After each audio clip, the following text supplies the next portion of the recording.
Hi, welcome back to my channel. And if you're new here, welcome. It's so nice to have you. So my channel is all about the daily or regular rituals that you can add into your life to start to shift your day-to-day life and existence more in line with your authentic self and the life that you dream of living.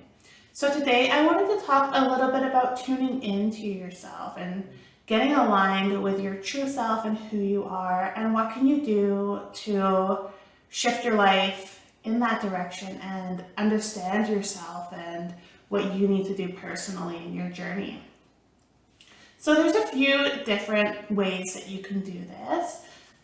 Some people do something that's called shadow work, which is great, and that is actually kind of working with your past traumas and digging into the triggers that you have and kind of digging a little bit deeper, which can be a very scary thing to do. And if you're just starting out, although that's very beneficial, I would say maybe just start with tapping into yourself and your day-to-day feelings and checking in with yourself and starting to build that relationship with yourself and getting used to allowing your thoughts to flow freely and starting to pay attention to your thoughts and all of that.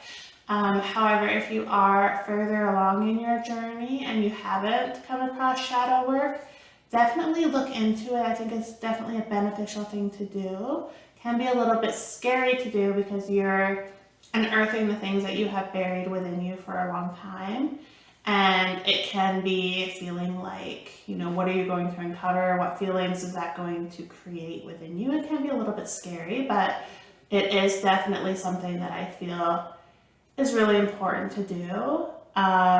Despite it being scary, if you are ready to kind of delve into that part of yourself and continue to grow in your journey of getting to know yourself and being able to overcome some of those past traumas or triggers that a lot of people do have, and everybody has their own journey and things that they've gone through that they need to work through.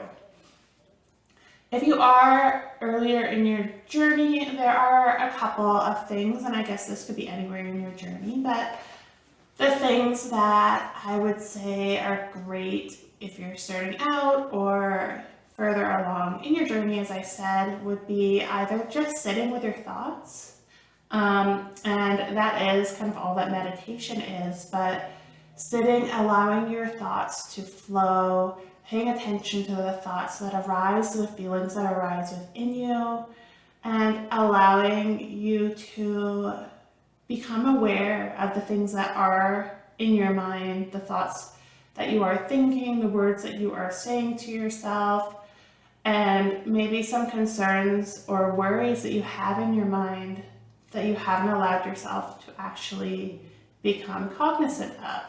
So sitting and just being is great. And you can do that either in your home, you can sit on the couch, you can sit on the floor, on a yoga mat, lay in your bed, whatever is comfortable for you. So the one way to do the meditative thought is to just sit and be.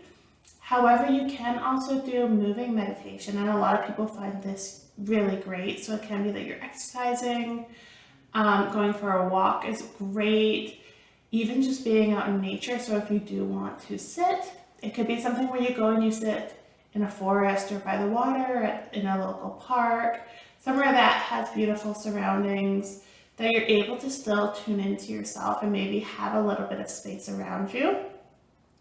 That you are out in nature, out in the sunshine, which can also be very therapeutic. But as I mentioned, it can be something just like going for a walk. Sometimes the moving gets you out of your head a little bit because you are in your body, which allows your thoughts to flow a little bit more freely. And that can be very helpful with kind of getting the thoughts going and tuning into what is happening in your mind and in your body. And you could also progress to something that's more journaling format. So if for you find like you're able to have your thoughts flow through you more easily to pen to paper rather than just sitting and thinking or moving and thinking, sometimes that is great. So for me, I am personally a writer. I love to sit down and just put pen to paper and write out anything I'm feeling. What I do is called free flow writing. So it is just sitting, I typically do it in the morning, and I'll write 2 to 3 pages of just maybe what I have on my mind that I'm wanting to accomplish that day. What did I accomplish the previous day, doing a check-in, which actually usually makes me realize I did a lot more than I gave myself credit for or realized that I did, which is always a beautiful feeling to have when you're starting your next day. And then I just kind of talk about maybe the things that are coming up for me in terms of how am I feeling about different things, concerns I have, things I'm excited about, ideas that I have for what I'm wanting to do. And that can be kind of a fun experience when you're like, oh, I could do this or that or this. And you're writing it down so that you do have that to refer back to in the future. Sometimes what I'll do is if I am at a brainstorming writing phase, I will actually keep like a highlighter with me.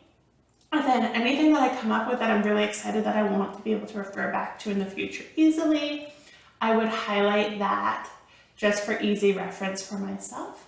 Sometimes I'll also just do within my daily journal pages a to-do list of all the things that I'm wanting to get done that I can then transfer over to my planner after. But sometimes when I'm in the moment and I'm writing and the thoughts are flowing through me, I will think of things that I wouldn't think if I was just sitting down to plan, because I'm not in that state where I'm connecting just to the thoughts that are flowing.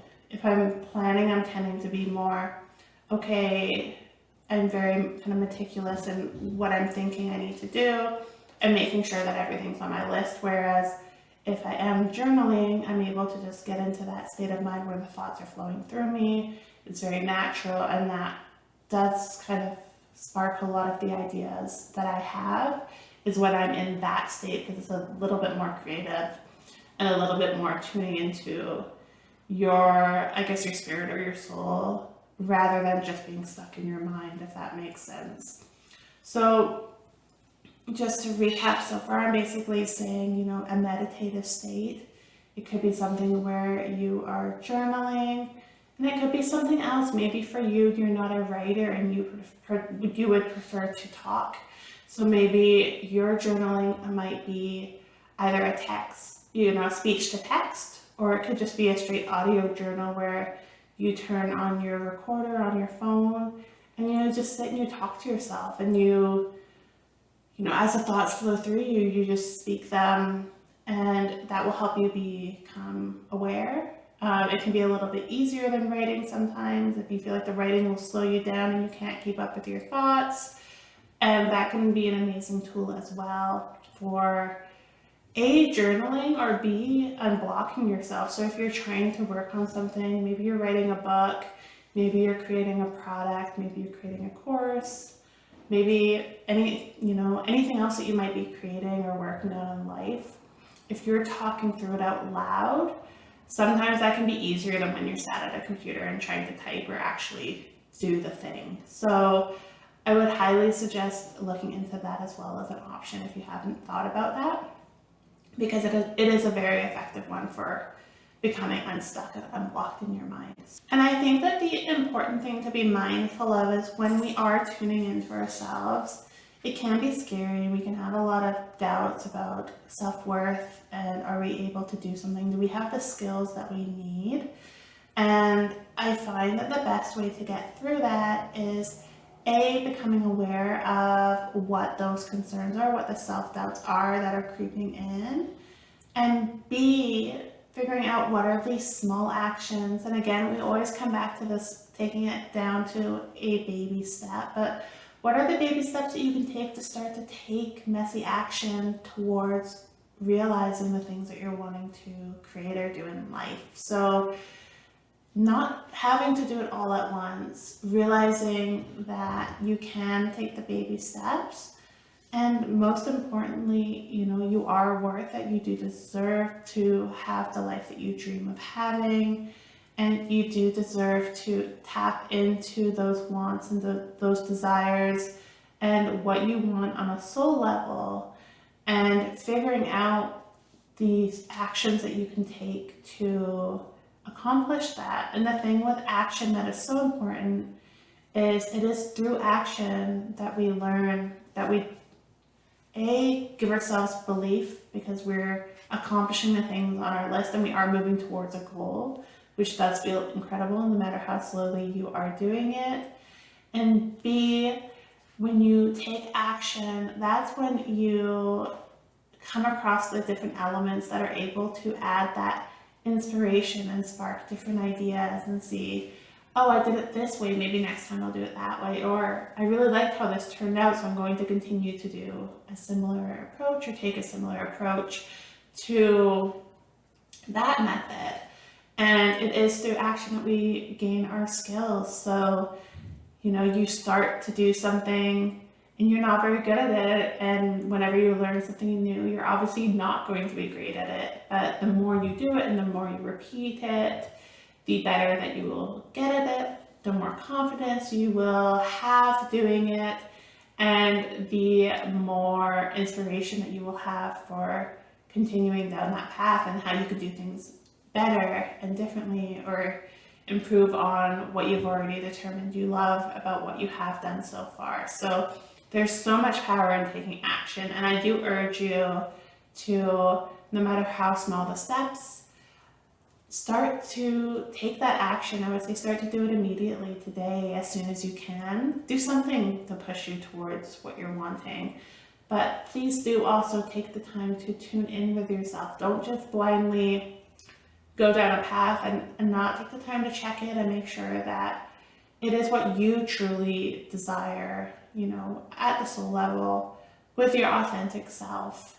And you're chasing something that is really meaningful to you, that you are passionate about, that you really do truly want. Because the things that you feel guided towards naturally are usually the things that you are meant to go after in life. So just a reminder, you are worthy. You totally deserve to accomplish all that you desire in life and attract all that you desire in life and have that abundance and that beautiful life that you do deserve, that you dream of.